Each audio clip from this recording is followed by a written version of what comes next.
SS films Motihari के audio video सबसे पहले आप तक पहुंचे, तो इस चैनल को सब्सक्राइब करें और साथ ही बेल आइकन को दबाना ना भूलें। Presented by SS Films Motihari. Music by Saurabh Aishwarya.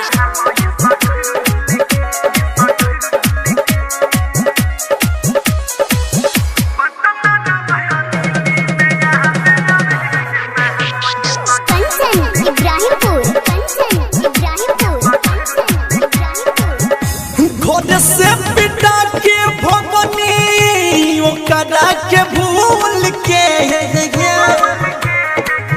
घर से पिता के भगनी ओकरा के भूल के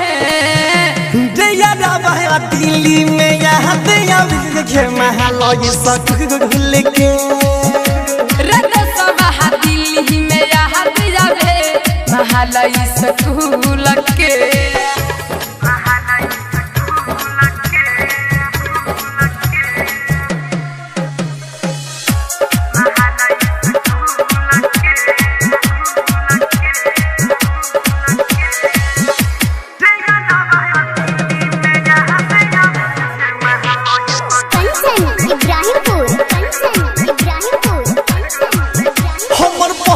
पसंद लागत नहीं महान रोता दिलावा कुक के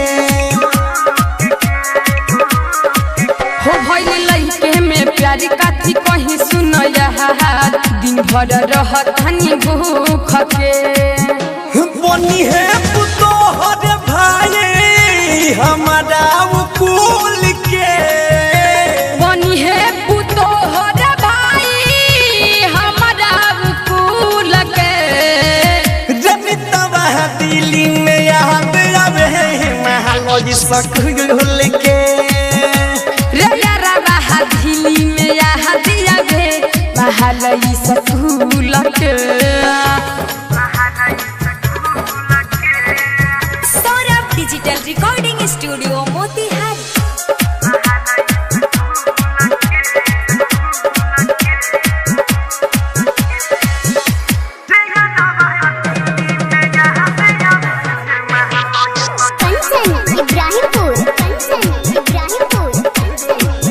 सुनो सुधीर पलाल बुरा बटे हम अब ना जुदाई सहाई हो किसन मिठू मन बात मंटू भइल बटे घा सौरभ घरे पहुँचाई यादों में वो करार रतनेश नशा कोडी गुल के याद हमें वो करा साथी नशा कोडी गुल के पटना रहा दिल्ली में याद आवे गए महल सकूल के रे यारवा दिल्ली में याद आवे महल स्कूल के Saurabh digital recording studio Delhi.